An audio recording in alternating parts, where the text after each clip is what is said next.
My name is Jessica. Some still call me Grandma Jessica, though not as often these days.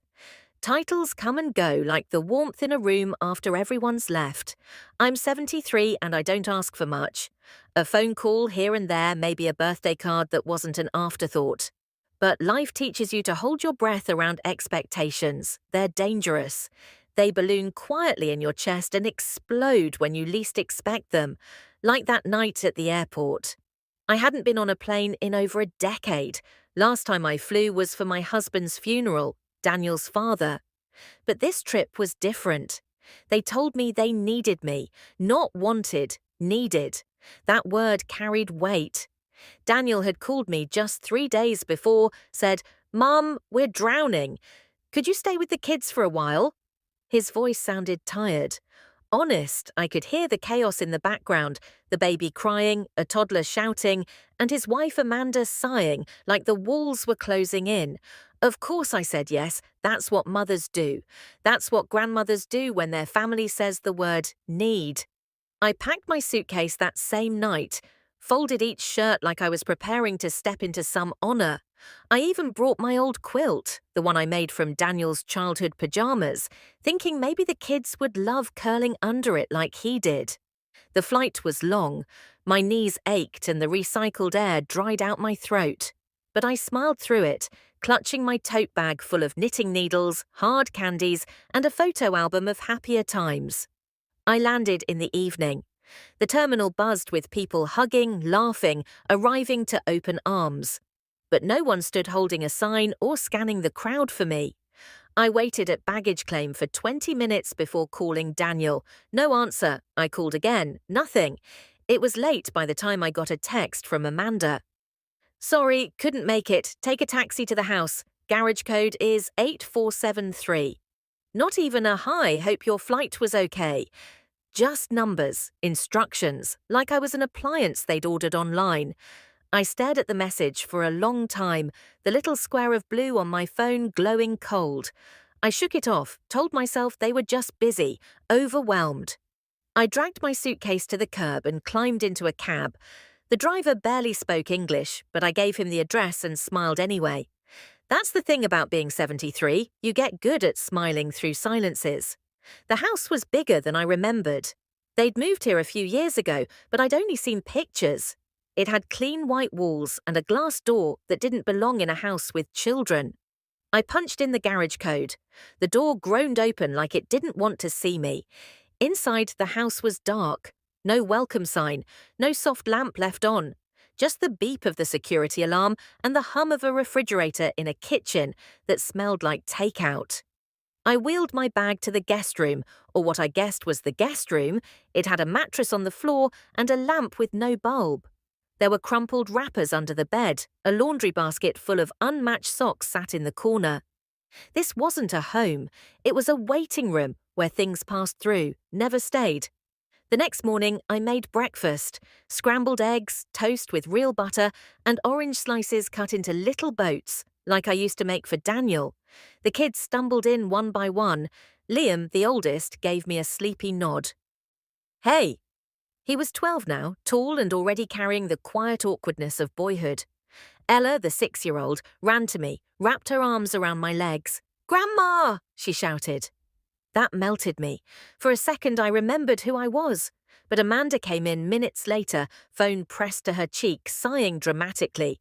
She glanced at the eggs, at me, then walked past without a word. No thank you, no good morning. Just, "Liam, where's your math binder?" Like I didn't exist. Daniel didn't come down until after the kids left for school. He looked thinner, older. But when he saw me, he gave that old crooked smile and said, "Thanks again, Mum. Seriously, we're barely holding it together." I wanted to hug him. Instead, I handed him a coffee I'd brewed just how he liked it, black, 1 sugar. He took a sip without even noticing. Then he left, mumbling something about meetings and traffic and back by 6. I watched the door close behind him, and the silence that followed was sharp. That was day 1. By the end of week 1, I had learned how the days would go.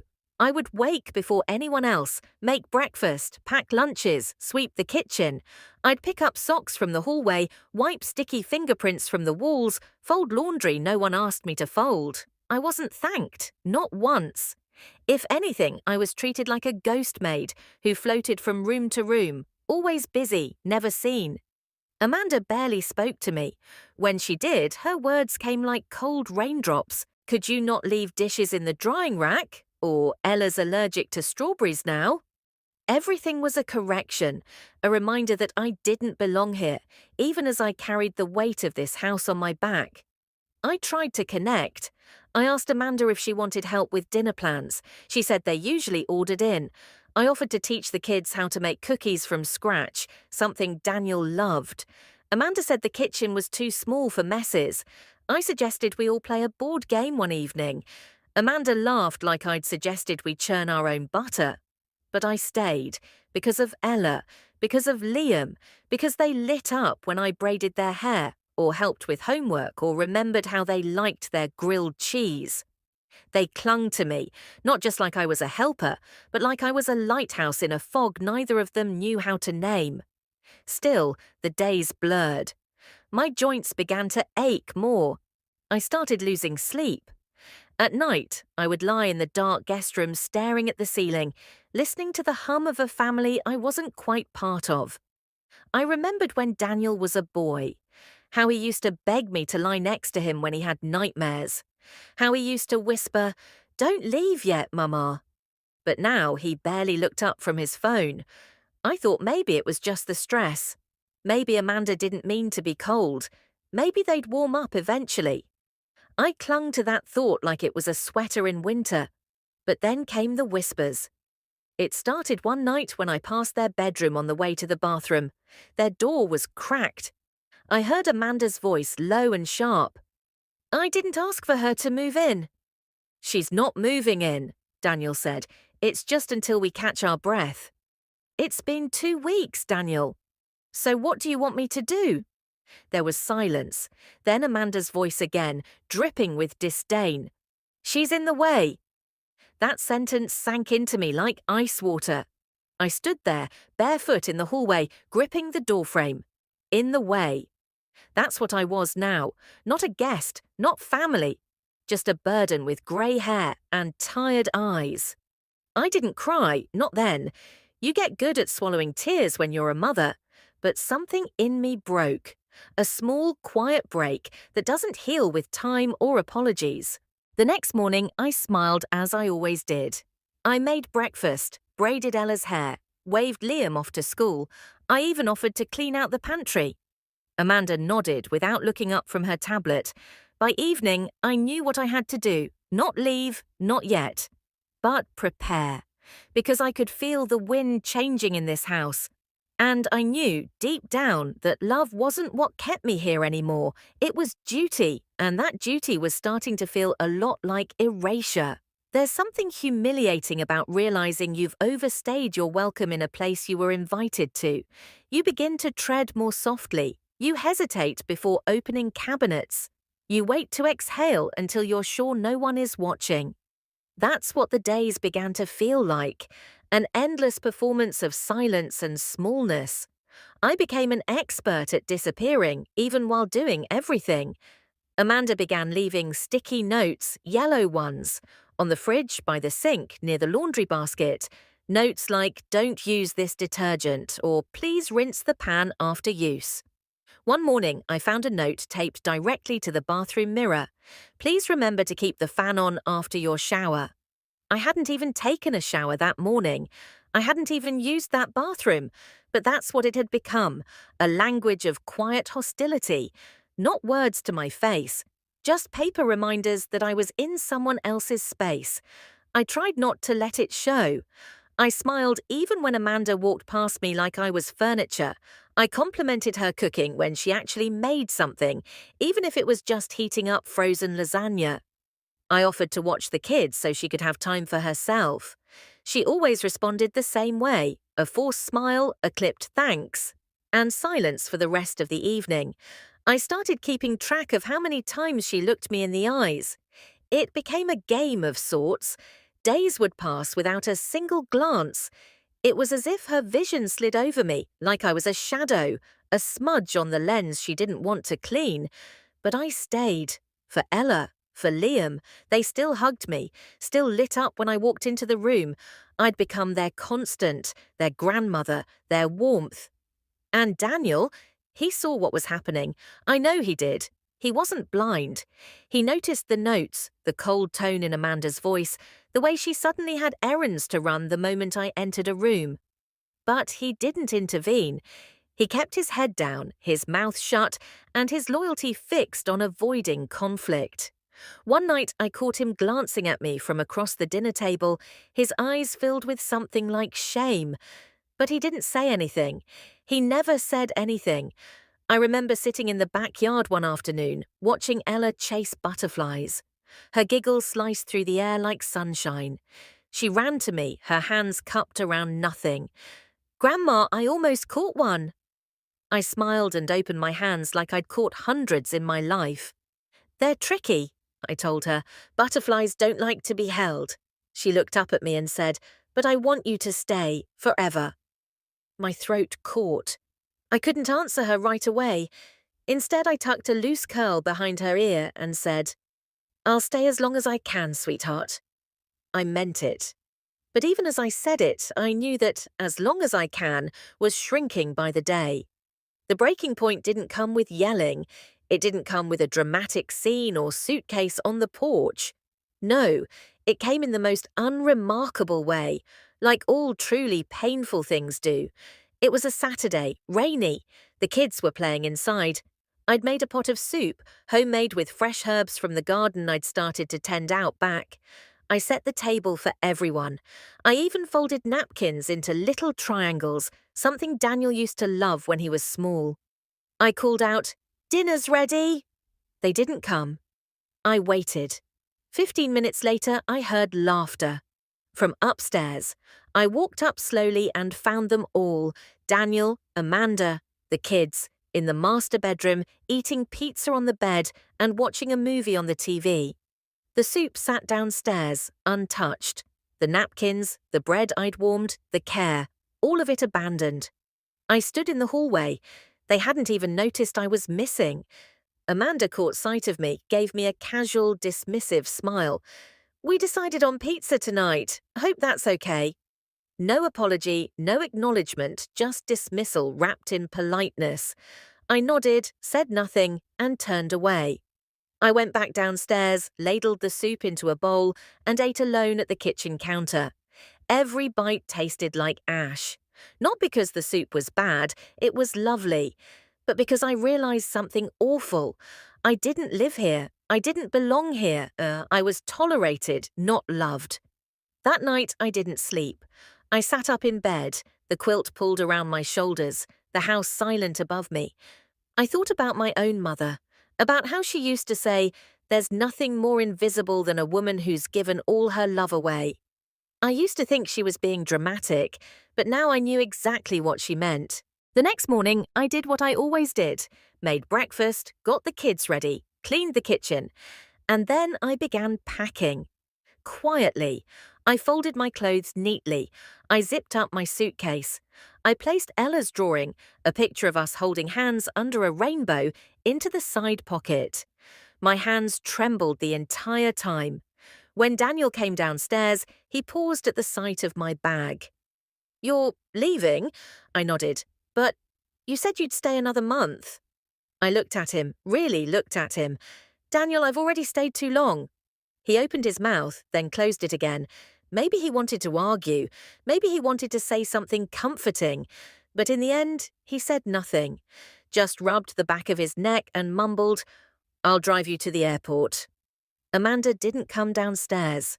The ride to the airport was silent. Liam and Ella were at school. I didn't get to say goodbye. Maybe that was for the best. Maybe I would have cried if I had. Maybe I would have stayed. At the terminal, Daniel helped me with my bag. He looked tired, guilty. "Thanks for everything, Mom," he said. "Really." I nodded. "Take care of the kids." "I will." I reached out, touched his cheek. "And take care of your heart." He looked confused. What do you mean? But I was already walking away. Back home, the house was quiet. The walls greeted me like old friends. I set down my suitcase, sat on the edge of the bed, and breathed. Really breathed. For the first time in weeks, the air felt like mine again. But it hurt. Not just the loneliness, the loss. Because I hadn't just left their house, I'd lost a piece of something I thought was unbreakable. The bond between a mother and her son, the warmth of a family I helped build. And now I was a guest in memories that belonged to everyone but me. That night I made soup again, same recipe, sat at the same kitchen counter. This time the taste was different. Not ash, not pain, but something quieter, like acceptance. I was alone, but I wasn't invisible, not yet, because I still remembered who I was, even if they didn't. When you return to silence after surviving noise, the quiet feels almost like an intruder. You flinch at it. You wait for footsteps that never come. I spent my first few nights back home lying in bed listening to the hum of the refrigerator and the rustle of trees outside, trying to remember what it felt like to be wanted. Not needed, wanted. There's a difference, and I had learned it the hard way. I didn't tell anyone I was back. Not my neighbor Ruth, not the women from church, not even my sister who lived 2 states over. I didn't want to talk about it. I didn't want the pity that came with those tilted heads and soft sighs. I didn't want to hear anyone say, "They didn't mean it that way," or worse, "At least you were there to help." No, I needed space to grieve, because this was grief, make no mistake about it. When a relationship dies but the people are still alive, it's a special kind of mourning. One without funeral clothes. One that happens in the folds of your own heart, in the middle of making tea or folding laundry. I busied myself, reorganized the closet, trimmed the rose bushes, baked a pie I didn't really want to eat. I even pulled out old photo albums, flipping through pages of a younger me holding Daniel, brushing his hair, reading him bedtime stories. There were birthdays and snow days and scraped knees. I remembered the way he used to say, "I love you," at random, the way he used to sneak into my bed during thunderstorms, clutching his teddy bear. And I thought to myself, where did that boy go? What happened between those pictures and that quiet car ride to the airport? It took weeks before the phone rang. "Hey, Grandma!" Ella's voice lit up my entire chest.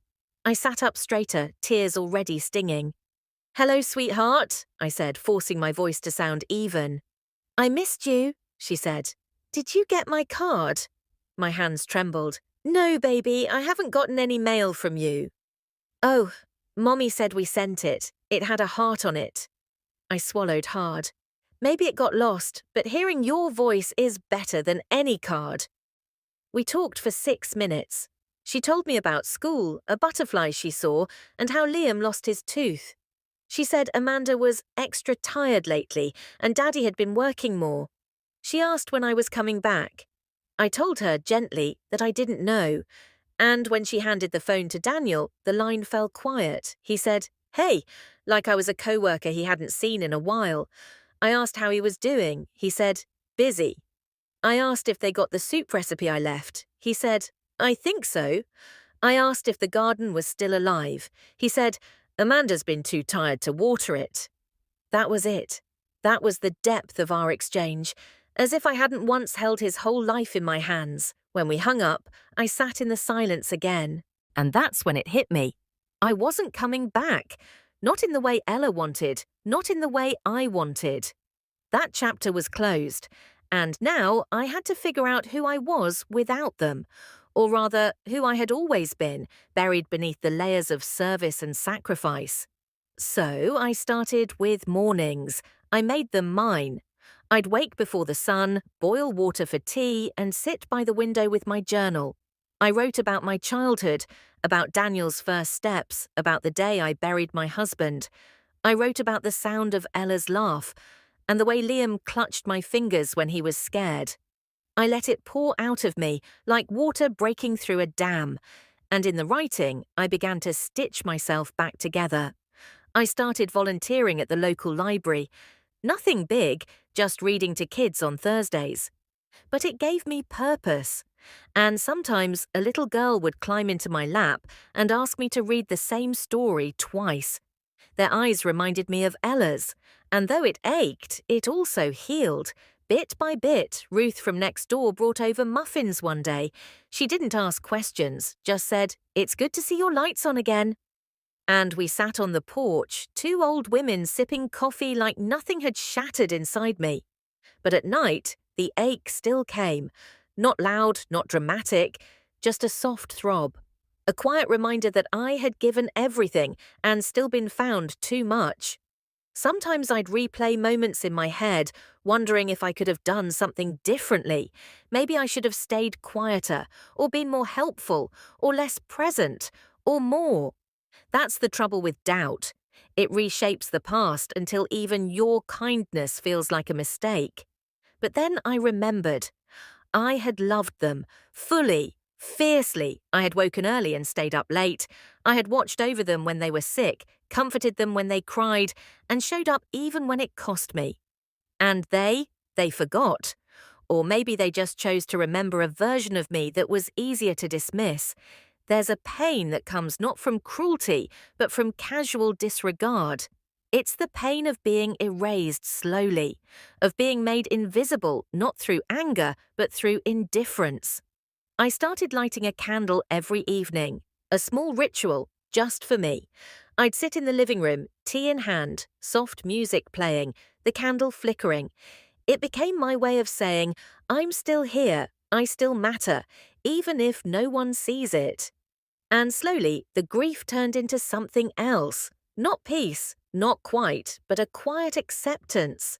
A knowing that I had done my part, that I had loved well, that I had been a good mother, a good grandmother, and that even if they forgot, I would remember, because memory is the last place we own ourselves. It's the last place where love cannot be rewritten. Sometimes I'd get postcards from Ella, crayon scribbles, stickers, hearts. Once she wrote, "I'm making a memory box and you're inside it."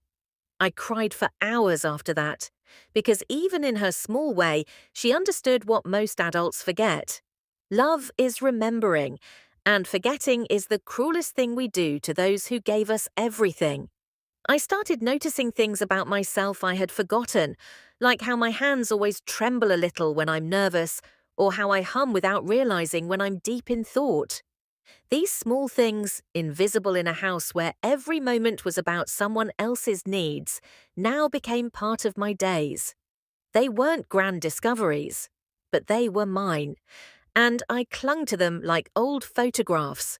I walked to the market on Sundays, past the same old trees, waved to the same people.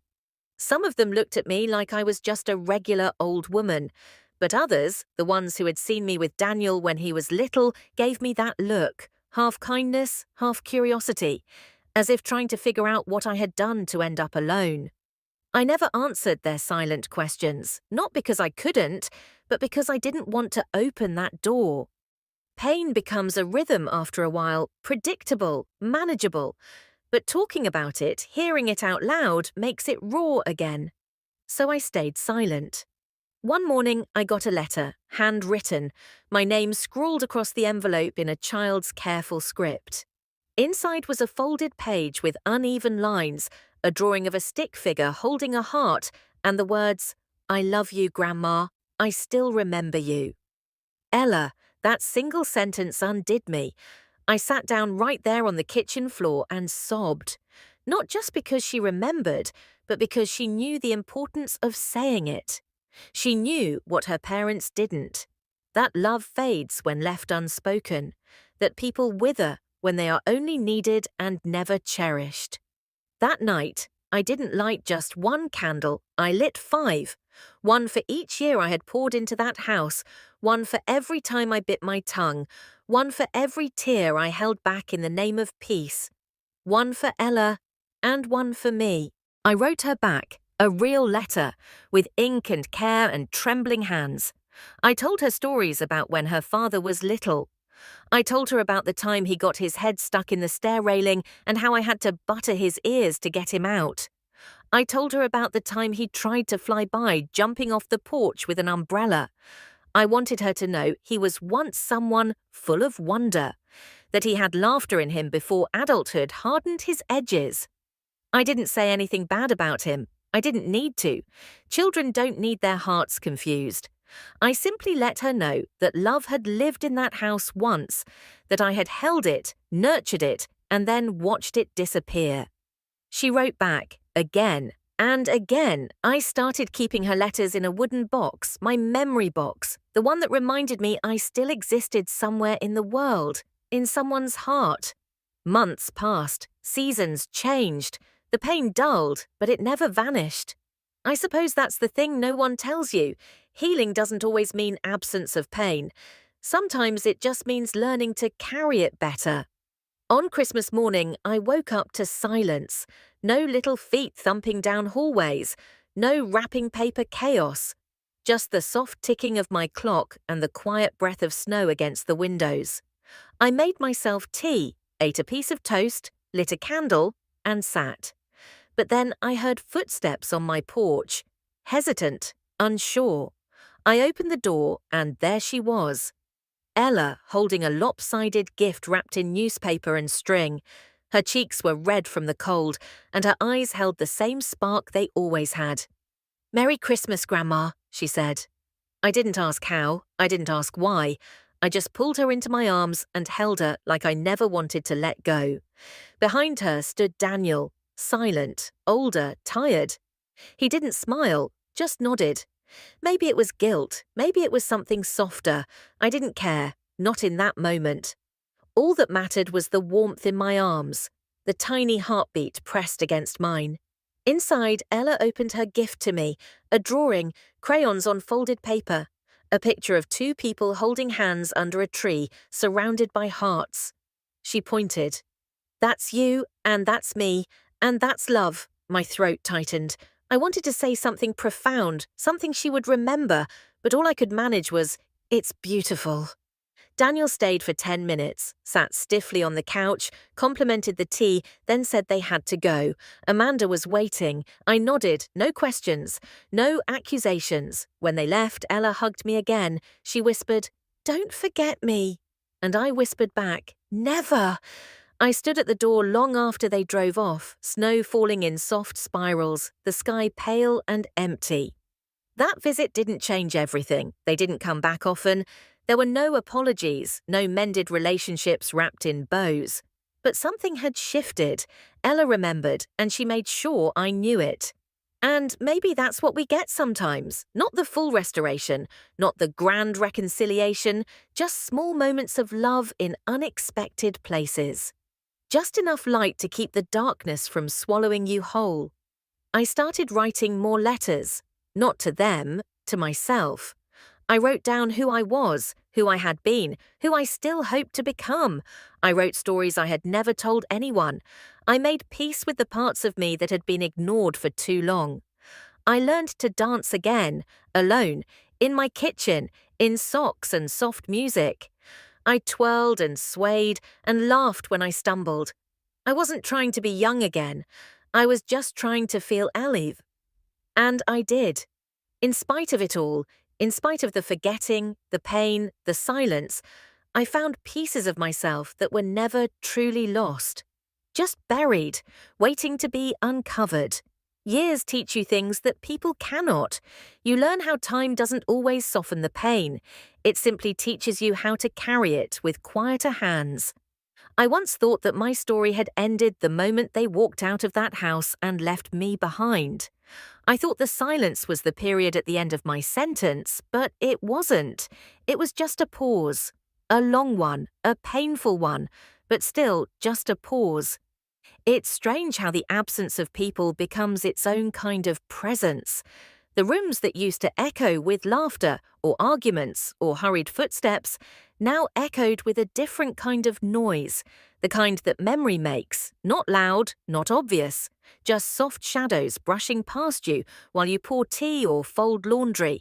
Sometimes I'd sit in the rocking chair watching the wind push against the trees outside my window, and I'd pretend for just a moment that nothing had changed. That the back door would open and Ella would run in with paint on her hands, asking for cookies. That Daniel would follow her with that tired but amused look in his eyes. That Amanda would stay upstairs, pretending not to notice the joy she didn't want to understand. But then the stillness would return, the kind of stillness that reminds you not to hope too hard. And yet, I found a way to keep going. I began writing stories, not for anyone else, just for me. Stories about women like me who had given too much and asked for too little, who were remembered only in the moments they were needed and forgotten when they were no longer convenient. Stories that didn't end in bitterness, but in quiet strength. Stories that said, I am still here, even if you no longer see me. It became a kind of therapy, a map back to myself.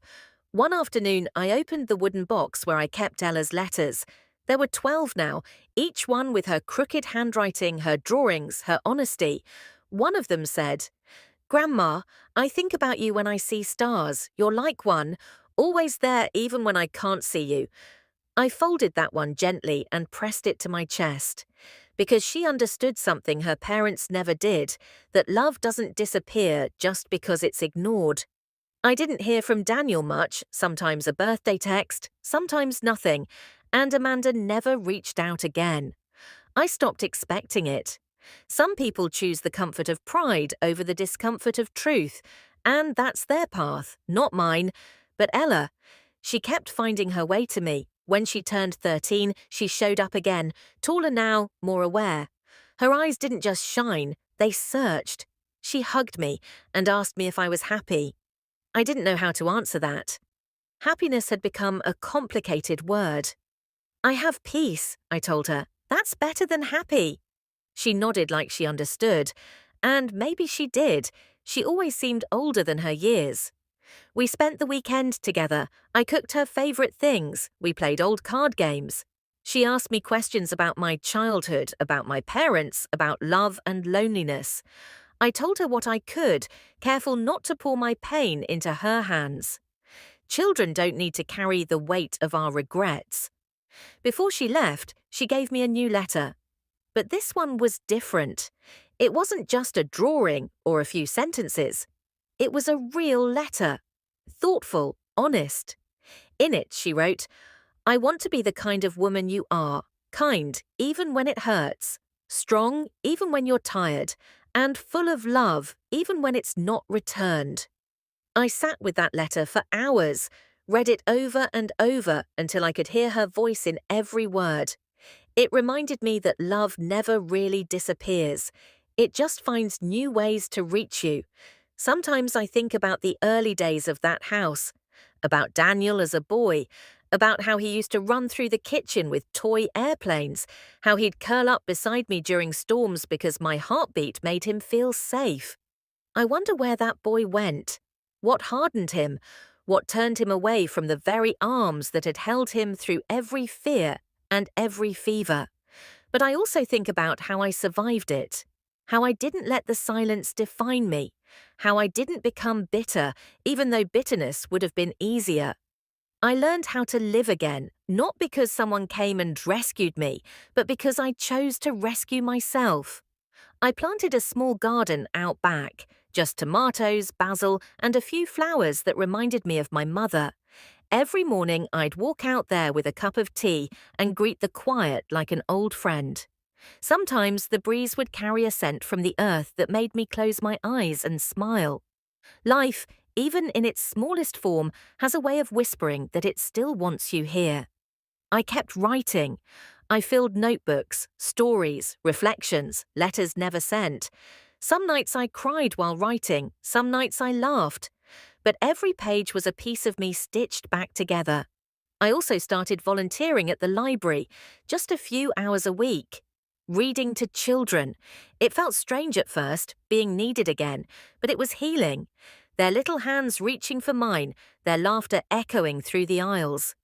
They didn't know my past. They didn't care about what I had lost. They just saw me, right there, in that moment. And that's all I ever wanted, to be seen. Not for what I could give, not for the meals or the favors or the quiet sacrifices, but for who I was as a person, as Jessica, not grandma, not the help, not the woman who lives in the back room. Just Jessica. There's an ache that never fully leaves, a mother's ache, a grandmother's ache, the ache of being abandoned by the very people you once gave your life to. But it no longer controls me. It no longer dictates the rhythm of my days. It's just part of me now, like a healed scar that only stings in certain weather. And there's beauty in that too, because it means I survived. Some nights I still light candles, not for mourning, but for remembrance, for all the versions of myself I've been, for the girl who once dreamed of being a dancer, for the young mother who held her baby boy like the whole world was in her arms, for the grandmother who gave and gave until she had nothing left, and for the woman who finally realized she deserved more than crumbs. One flame for every life I've lived. And they flicker together in quiet harmony, a reminder that I was never truly invisible, that I was never just a shadow on someone else's wall. I was light, I am light. Even when they tried to dim me, I found a way to shine. And in the end, that's what endures. Not the betrayal, not the silence, not the forgetting, but the light you choose to keep lit, even when no one else is watching. That is my story, and I will carry it with grace forever.